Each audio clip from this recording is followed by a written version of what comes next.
498ఏలో ఎఫ్ఐఆర్ని రద్దు చేయటం అనేది ఎలా సాధ్యమవుతుందండి? అసలు ఎఫ్ఐఆర్ రద్దు చేయొచ్చా? చేయొచ్చండి. ఎఫ్ఐఆర్ రద్దు చేసే అవకాశం చాలా కేసెస్లో మనకు కల్పించబడింది. ఎస్పెషల్లీ ఈ క్వాష్ పిటిషన్స్ అంటారనమాట. రద్దు చేయించడము హైకోర్టులు అంటే అది క్వాష్ ప్రొసీడింగ్స్ అని చెప్పి మనం అర్థం చేసుకోవాలి. సిఆర్పిసి ప్రకారము కోర్టుకు ఇన్హెరెంట్ పవర్స్ ఉంటాయి. విస్తృతాధికారాన్ని అనుసరించి క్వాష్ చేయొచ్చు కోర్టు. ఓకే. ఇది ఏంటంటే మనం కొన్ని కేసెస్లో గమనిస్తూ ఉంటాము. చాలా ఫేక్ కేసెస్ పెడుతున్నారు.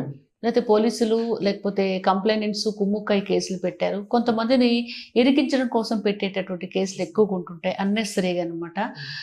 ఇంకా కొన్ని కేసెస్లో ఎస్పెషల్లీ ఈ వరకట్నానికి సంబంధించినటువంటి 498A కేసెస్లో మనం వింటున్నాము. సంబంధం లేనటువంటి అక్క చెల్లెలను అన్నదమ్ములను అట్లాగే వృద్ధాప్యంలో ఉండేటటువంటి సుప్రీంకోర్టు వాళ్ళు ఒక జడ్జిమెంట్లో చెప్పారమ్మా, మంచాన పడ్డటువంటి నాన్న ముసలమ్మను, రిటైర్ అయినటువంటి ఉద్యోగులను, ఎప్పుడో వివాహం అయిపోయినటువంటి అక్క చెల్లెలను అన్నదమ్ములను, చదువుకునేటటువంటి కాలేజీకి వెళ్ళేటటువంటి విద్యార్థులను, అంటే బావ కొడుకు లేకపోతే ఆడపడుచు కొడుకు అని చెప్పేసి స్కూల్స్కి వెళ్ళే వాళ్ళ పైన కూడా మీరు చేసే కేసెస్లు చాలా ఉన్నాయన్నమాట. చాలా మందికి ఇంకా కొంతమంది అమ్మాయిలు అయితే ఆడపడుచులు అయితే ఉద్యోగాలు కూడా పోగొట్టుకున్నారు. ఒక కేసులో చూస్తే నేను ఒక అమ్మాయి పాపము పోలీస్ డిపార్ట్మెంట్లో సెలెక్ట్ అయింది ఉద్యోగానికి. సెలెక్ట్ అయ్యి ఇంటర్వ్యూకి పిలవాలి. ఇంటర్వ్యూకి పిలిచే నాటికి వదిన గారి కేసు పెట్టిన అమ్మాయికి A5 అమ్మాయి దాంట్లో అనమాట. A5గా ఉన్నావు నువ్వు 498F IPC కేసులో, కాబట్టి నీకు నీ ఉద్యోగాన్ని హెల్డప్ చేస్తున్నామని చేశారు. ఇది ఎంత దురదృష్టకరమైన సంఘటన, వాళ్ళకి ఎంత మెంటల్ అగనీ వస్తుందో మనము ఆలోచించుకోవాలి. సెలెక్ట్ అయిపోయిన తర్వాత ఎంక్వైరీ చేస్తారు కదా మేడం, దాంట్లో ఏమన్నా పోలీస్ కేసెస్ క్రిమినల్ కేసెస్ పెండింగ్లో ఉన్నాయన్న విషయంలో ఇది కేవలం కంపల్సరీ కదండి. ఇది కేవలం కుటుంబానికి సంబంధించినటువంటి కేసు. ఇంకా దొంగతనం కానీ దోపిడీ కానీ మర్డర్ కానీ దేనికి సంబంధం లేదు. ఓన్లీ మన కుటుంబంలో మన కుటుంబ సభ్యుల మధ్య ఉండేటటువంటి కేసు. కాబట్టి ఎంతో మంది ఆడపడుచులను మరుదులను, చాలా మంది మరుదులు కూడా ఇట్లాగే ఉద్యోగాలు కోల్పోయారు. ఎక్కడో స్టూడెంట్గా ఉండి చదువుకునేటటువంటి మరిదిని కూడా కోర్టులలో కేసులలో ఇంప్లికేట్ చేసినప్పుడు వాళ్ళపైన ఎఫ్ఐఆర్ పెండింగ్లో ఉంటుంది. A2నో A3నో A4గా ఉంటారు. కాబట్టి వాళ్ళకి ఏదైనా ఉద్యోగం వచ్చే అవకాశం ఉన్నప్పుడు దానికి ఇది పెద్ద హర్డిల్ అయిపోతుంది అనమాట. అదొక ఆస్పెక్ట్. తర్వాత ఎక్కడో అమెరికాలో దుబాయ్లో ఉండేటటువంటి ఆడపడుచులను కూడా ఈ కేసెస్లో పెడుతున్నారు సదరు అమ్మాయిలు. పెట్టినప్పుడు వాళ్ళకు కూడా ఇది చాలా కష్టమైపోతుంది. ఒక కేసులో అయితే 10 మంది ఆడపడుచులను పెట్టారండి. 10 మంది మొత్తం కుటుంబ సభ్యులందరూ మొత్తం కలిసి 10 మంది. ఈ అబ్బాయికి పెళ్ళవడం కన్నా ముందు 5-6 సంవత్సరాల కిందట వివాహమైనటువంటి ఆడపడుచులు. ఏ సంబంధం లేదు. దట్టు వీళ్ళు ఉండేటటువంటి ప్లేస్కు వాళ్ళు ఉండేటటువంటి ప్లేస్కు నియర్లీ 500 కిలోమీటర్స్ దూరం ఉన్నది. ఈ దూరం ఉన్నా కూడా పోలీసుల పైన ప్రెషర్ తెచ్చి వాళ్ళను అక్యూజర్లుగా పెడుతున్నారు. ఇంకా చాలా కేసెస్లో నిరుపమ్మ గారు మేము గమనించాము. ఇలాంటి కేసెస్ పడంగానే కుటుంబం యావత్తు సివియర్ మెంటల్ ట్రామాలోకి వెళ్ళిపోతున్నారు. పేరెంట్స్ అందరూ కూడా ఆల్మోస్ట్ ఆల్ సీనియర్ సిటిజన్స్ అయి ఉంటారు, మనకు తెలిసిన విషయమే. 30 క్రాస్ అయిన వాళ్ళే ఇప్పుడు కేసెస్ పెట్టుకున్నారు. కాబట్టి అది కామన్ అనమాట. రిటైర్ అయ్యి వృద్ధాప్యంలో రెస్ట్ తీసుకునేటటువంటి వయసులో బీపీలు షుగర్లు హార్ట్ కంప్లైంట్స్ ఉండేటటువంటి వయసులో ఆల్ ఆఫ్ ఎ సడన్ మీరు పోలీస్ స్టేషన్కి రండి, మీ పైన కేసు బుక్ అయింది, మిమ్మల్ని రిమాండ్ చేస్తాం అట్లా ఇట్లా ఒక కాల్ వచ్చినప్పుడు వాళ్ళ మానసిక పరిస్థితి, వాళ్ళ వేదన వర్ణనాతీతం. చాలా కేసెస్లో చనిపోయిన వాళ్ళు కూడా ఉన్నారు. వృద్ధులైన అమ్మా నాన్నలు చనిపోవడము, సడన్గా హార్ట్ అటాక్ రావడము, కుటుంబం మొత్తం కొలాప్స్ అయిపోవడము, మెంటల్ డిప్రెషన్కు లోన్ అవ్వడము చూస్తుంటే ఒక్కోసారి కొన్ని సందర్భాల్లో చాలా బాధ వేస్తుందండి.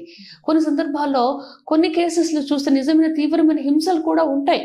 అందుకని మేము సజెస్ట్ చేస్తుంటాము, మీకు పడనప్పుడు చేయనప్పుడు మీరు చక్కగా డైవర్స్ తీసుకోండి, విడిపోండి అని చెప్పేసి. కానీ వీళ్ళు చెప్పే మాట ఏంటంటే, ఈ కేసు పెట్టకపోతే మాకు రావాల్సినటువంటి పర్మనెంట్ ఎలిమినేస్ మాకు ఇచ్చే అవకాశం లేదు. That's what we are filing 498A cases. కుటుంబ సభ్యుల్ని ఇరికించకపోతే హస్బెండ్స్ దారిలోకి రారు అని అంటున్నారు. ఓకే, కాబట్టి ఇలాంటి కారణాలు ఏదన్నా ఉండి పోలీసులు మన పైన తప్పుడు ఎఫ్ఐఆర్ పెట్టినప్పుడు, బాబు ఈ ఎఫ్ఐఆర్లో మా కేసులు మా పేర్లను అనవసరంగా పెట్టారు, మాకు దీనికి సంబంధం లేదు అని చెప్పేసేసి, అసలు ఈ ఎఫ్ఐఆర్లో ప్రైమా ఫేసి ఎవిడెన్స్ ప్రాథమిక సాక్ష్యాధారాలు ఏమీ కూడా లేవు అని చెప్పేసేసి బలమైన గ్రౌండ్స్ చూపించి హైకోర్టును ఆశ్రయించినప్పుడు ఈ ఎఫ్ఐఆర్ను అవుట్రైట్గా క్వాష్ చేసేటటువంటి అవకాశాలు కూడా ఉంటున్నాయి అన్నమాట. క్వాష్ చేయడం అంటే దాన్ని తీసివేయడం, ఇంకా కేసు ఉండదు, తప్పు కేసు బనాయించినట్లు లెక్క అనమాట. ఎస్. ఇంకా కొన్ని సందర్భాలు ఎలా ఉంటుందంటే అన్నెసరీగా ఎవరైనా డిలీట్ చేస్తే ఇక్కడ A1కి ఎక్కువ ప్రాధాన్యత ఇస్తుంటారండి. ఎందుకంటే A1 ఈజ్ హస్బెండ్. కాబట్టి బాబు నీకు నీ భర్త నుండే కదా నీకు వేధింపులు ఎదురైనాయి, కాబట్టి నీ భర్త పైన నువ్వు కేసు నడుపుకో. అన్నెసరీగా అత్తగారిని మామగారిని ఆడపడుచుని ఎందుకు ఇరికించావు, వాళ్ళపైన ఏ రకమైన ఆధారం లేవని చెప్పేసి వాళ్ళ నేమ్స్ డిలీట్ చేసేటటువంటి అవకాశాలు కూడా ఉంటాయి. అంటే వాళ్ళను కేసు నుండి తొలగిస్తారనమాట. కాబట్టి ఈ క్వాష్ ప్రొసీడింగ్స్ అన్నవి డైరెక్ట్గా హైకోర్టును మనం ఆశ్రయించినప్పుడు సెక్షన్ 482 CRPC ప్రకారం వెళ్తున్నారనమాట. దాంట్లో వాదోపవాదం విన్న తర్వాత ఆ FIRలో ప్రైమా ఫేసి ఎవిడెన్స్ లేదు అని భావించినప్పుడు హైకోర్టు వాళ్ళు ఈ కేసెస్ను కొట్టివేసి మీరన్నట్లుగా FIRను క్వాష్ చేస్తుంది. ఇప్పుడు 302 సెక్షన్లో కూడా, అదే మర్డర్ సెక్షన్లో కూడా చాలా సందర్భాల్లో క్వాష్ పిటిషన్ వేసి బయటకు వచ్చేసి నేను విన్నాను, చూశాను, అందులో కూడా జరుగుతాయండి అట్లా? చాలా తక్కువ అండి, అస్సలు సంబంధం లేని కేసెస్లో.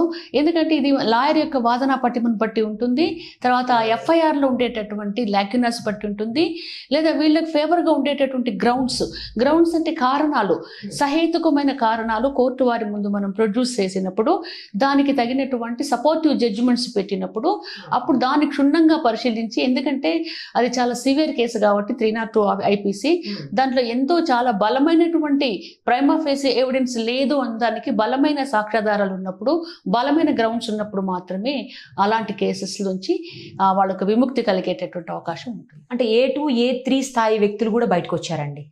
వచ్చారండి, చాలా కేసెస్లు వచ్చారు. ఎందుకంటే మనం ఒకసారి గమనిస్తే కొన్ని కక్షలు పెట్టుకొని కక్ష తీర్చుకోవాలనేటటువంటి సందర్భంలో, అన్నెసరీ వేధింపులు చేయాలనే సందర్భంలో అవుట్ రైట్గా కేసెస్ పెడుతున్నారు. కాకుంటే ఇలాంటి కేసెస్ బనాయించి FIRలు బుక్ చేయించినందుకు పోలీసులను కూడా హైకోర్టు వాళ్ళు మందలించిన సందర్భాలు ఉన్నాయి.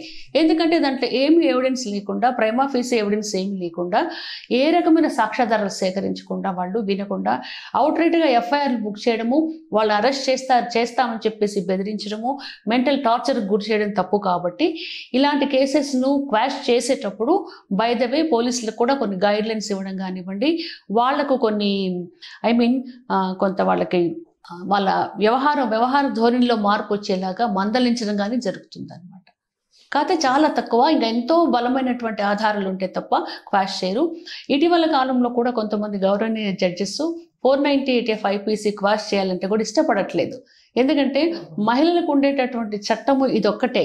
ఇప్పుడు ఏంటంటే దీంట్లో కూడా అరెస్టులు లేవు. నిరుపమ గారు 41 CRPC నోటీసులు ఇవ్వడము, ఏదైనా ఎవిడెన్స్ ఉందని తెలిసినా, ఏదైనా సదరు మహిళ ఒక రకంగా చూస్తే మెడికల్ ఎవిడెన్స్ ప్రొడ్యూస్ చేస్తే తీవ్రమైన గాయాల పాలైనట్లు, లేకపోతే తీవ్రమైన రక్తం మూడేటటువంటి గాయాల పాలైనట్లు, శరీరంలో ఏదైనా భాగాలకు దెబ్బ తగిలినప్పుడు అలాంటి ఎవిడెన్స్ బేస్ చేసుకొని అరెస్టులు చేస్తున్నారు.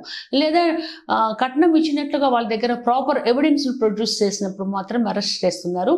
లేనప్పుడు అరెస్టులు చేయకుండా స్టేషన్ బెయిల్ ఇచ్చి పంపిస్తున్నారు. ఈ స్టేషన్ బెయిల్ ఇచ్చి పంపించినప్పుడు ఇంకా చట్టం ఒక రకంగా చూస్తే నీరుగారిపోతున్నట్లుగానే కొన్ని సందర్భాల్లో మనకు అనిపిస్తుంది. అలాంటప్పుడు హైకోర్టు వాళ్ళు ఏమంటున్నారంటే, వాళ్ళకుండే చట్టం ఇదొక్కటే, వాళ్ళు పెట్టుకునేటటువంటి కేసు ఇదొక్కటే, కాబట్టి మీరు నిజంగా అంత సత్యవంతులైతే, నిర్దోషులైతే కోర్టులో ట్రయల్ మీరు అండర్గో అవ్వండి. ట్రయల్లోనే మీ నిర్దోషిత్వాన్ని మీరు ప్రూవ్ చేసుకొని మీరు క్లీన్గా బయటికి రండి అని చెప్పేసి అంటున్నారు.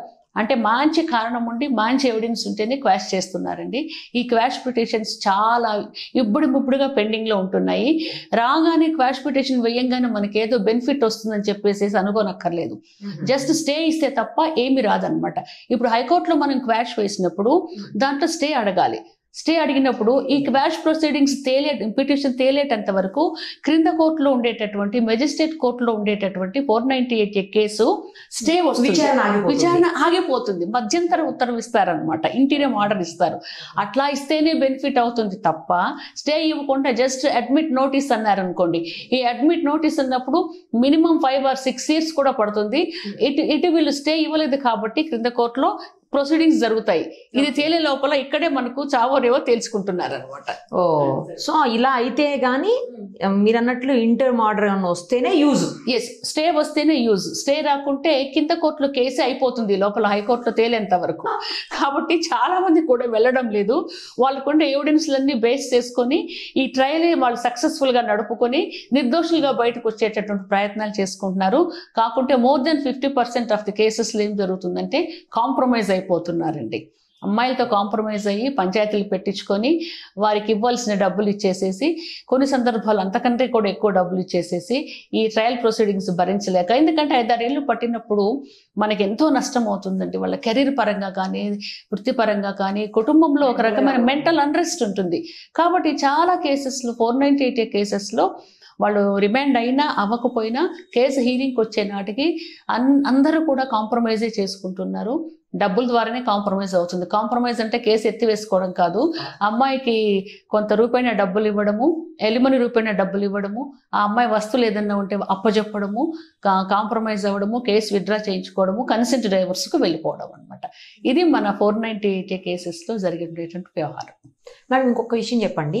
క్వాష్ అనేది 498A, 302 ఇంకా ఏ సెక్షన్స్ లో మనం వేయడానికి ఆస్కారం ఉంటుంది? అన్ని కేసెస్లో క్వాష్ ప్రొసీడింగ్స్ వేసుకోవచ్చండి. కాకుంటే అన్ని అడ్మిట్ అవుతాయని చెప్పేసి మనం భావించక్కర్లేదు. ఫస్ట్ అడ్మిషన్ స్టేజ్లోనే న్యాయమూర్తులు చూడగానే వాళ్ళకి తెలిసిపోతుంది ఇది నిజంగా క్వాష్ చేసేటటువంటి అంశాలు ఏమన్నా ఉన్నాయా లేదా, ఎఫ్ఐఆర్ ఏ రకంగా ఉంది అని చెప్పేసి వాళ్ళు పరిశీలిస్తారు. పరిశీలించిన తర్వాత ఇది క్వాష్ అయ్యేటటువంటి కేసు కాదని భావించినప్పుడు అడ్మిషన్ స్టేజ్లోనే ఆ కేసుని డిస్మిస్ చేస్తున్నారు.